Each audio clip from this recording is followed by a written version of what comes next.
Au nom du Père et du Fils et du Saint-Esprit, Amen. La paix de Jésus soit dans votre maison. Salut les amis, j'espère que vous allez bien. Que faut-il penser de cette situation? Ce que nous devons retenir de l'actualité.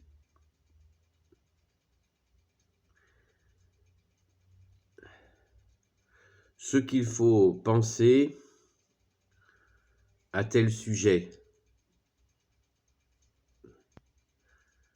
Vous devez être en train de vous dire, ça y est, il a pété les plombs. Voilà les amis, la vidéo de ce matin, eh bien, c'est sur ce sujet très précis de ce qu'il faut penser de. Voilà. C'est une habitude qui existe au niveau à la télé, dans les radios, dans les journaux, où on nous assène, on nous dit sans cesse ce qu'il faut penser de tel et tel sujet. Alors, nous qui essayons de suivre Jésus, qui est le chemin, la vérité et la vie. Jésus, tu es la vérité, alléluia.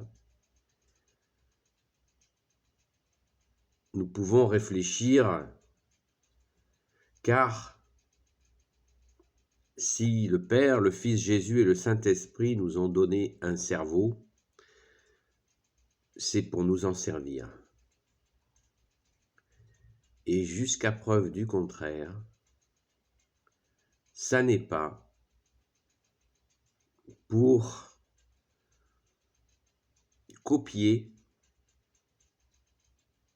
ou accepter, accueillir ce que l'on nous dit de penser, ce que l'on nous dit de retenir de l'actualité. Nous avons, par la grâce de Dieu le Père, Dieu le Fils, Jésus, Dieu le Saint-Esprit, nous avons ce qu'il faut pour réfléchir. Nous avons une conscience, nous avons un esprit, nous avons tout ce qu'il faut. Et surtout, nous avons la foi, l'espérance et la charité que nous avons reçues par grâce à notre saint baptême catholique. Alléluia. Merci Jésus. Merci Jésus de t'être offert et de t'offrir continuellement à nous, par grâce, pas par mérite. Donc, ma proposition de ce matin, c'est de vous proposer d'écouter qui vous voulez, mais de grâce, s'il vous plaît, je vous en supplie, écoutez les arguments. Oui. Écoutez ce que la personne a à dire, mais en aucun cas, je dis bien en aucun cas, nous pouvons accepter que l'on nous dise ce qu'il faut penser, ce qu'il faut retenir de l'actualité. Vous imaginez que l'actualité de ce monde est absolument gigantesque. Si l'on nous parle d'une actualité, c'est une actualité parmi des milliards et des milliards et des milliards d'actualités. Donc, Réfléchissons ensemble, et on réfléchit toujours mieux ensemble, car chacun apporte à son niveau, avec ses moyens, sa réflexion, et c'est souvent surprenant. Non pas d'écouter, 50 000 personnes, mais d'écouter les arguments. Quels sont les arguments que telle ou telle personne avance? Est-ce que un spécialiste aurait plus d'autorité qu'une personne qui ne l'est pas? Rien n'est moins sûr, ça n'est pas sûr du tout qu'un spécialiste ait la sagesse, car dans sa spécialité, est-ce qu'il sait que à côté de sa spécialité, il y a la solution?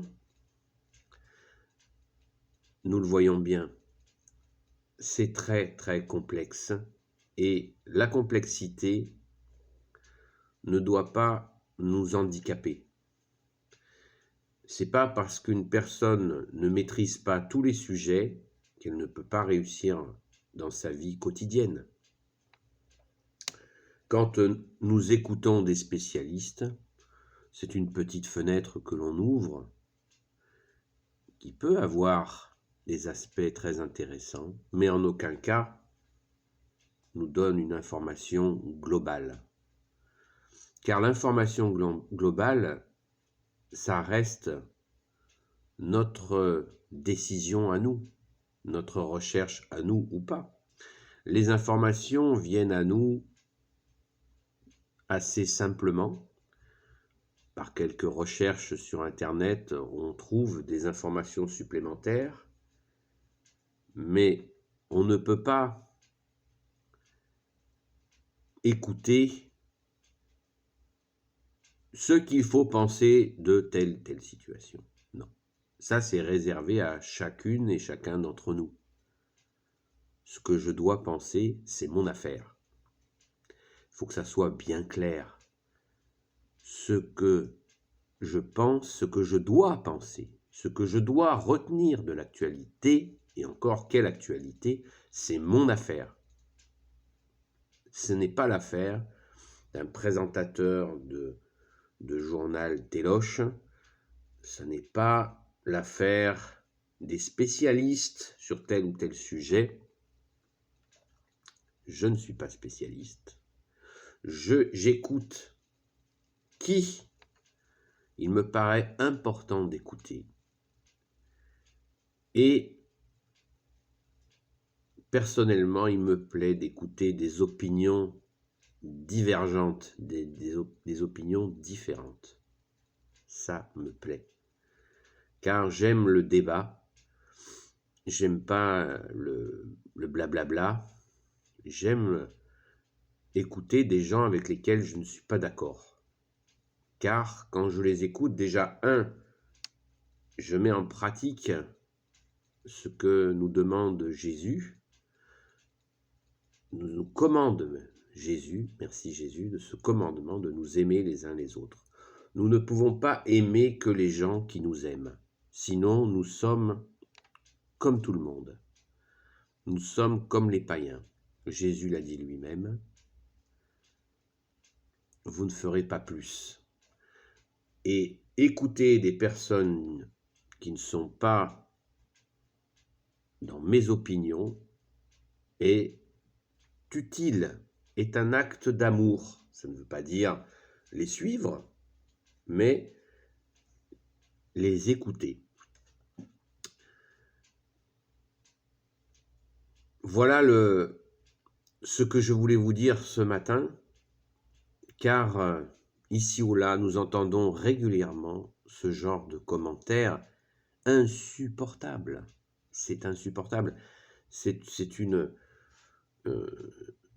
une atteinte à notre création. Nous avons été créés avec une conscience, un esprit, un cerveau, et se moquer de nous comme si nous n'étions pas capables de réfléchir, d'écouter des points de vue différents pour nous faire notre propre opinion. C'est très important de se faire sa propre opinion, afin de ne pas être promené par le bout du nez, par telle ou telle influence. Je vous rappelle, chers frères et sœurs catholiques, que Jésus nous a dit « La vérité vous rendra libre ». Jésus est la vérité, deuxième personne de la Sainte Trinité. Bien-aimé Jésus, tu es le chemin, la vérité et la vie, et tu nous montres le vrai du faux, puisque tu as dit « Tout ce qui sera caché, tout ce qui sera combiné dans les ténèbres sera mis au grand jour. Les étoiles tomberont du ciel, c'est-à-dire ce qui brille. » On peut en comprendre que des individus qui brillent, eh bien, ils tomberont aussi vite qu'ils ont brillé. Donc nous devons en aucun cas nous embarquer, nous emballer dans des incitations à penser comme ci ou comme ça. Par ta grâce, Jésus, nous sommes libres. Merci Jésus. Donc, faisons notre propre opinion. Jésus, tu nous as dit, qui cherche trouve. Frappez et on vous ouvrira. Amen. Merci Jésus. Alléluia. Béni soit le Père, le Fils et le Saint-Esprit. Amen. Ô Jésus, toi qui peux tout et qui porte tout, toi le Sauveur, toi l'Emmanuel, toi qui nous as donné et qui nous donne la vie tous les jours. Merci Jésus. Merci Jésus de nous avoir rendus libres. Car la vraie liberté, c'est celle que tu nous as donnée, Jésus, en nous libérant du péché. Amen. Merci Jésus. Merci Marie, Sainte Marie, merci Saint Joseph, merci à notre Sainte Patronne, Sainte Marie-Madeleine, merci à tous les saints et saintes amis de Jésus. À bientôt les amis, la paix de Jésus soit dans votre maison. Amen.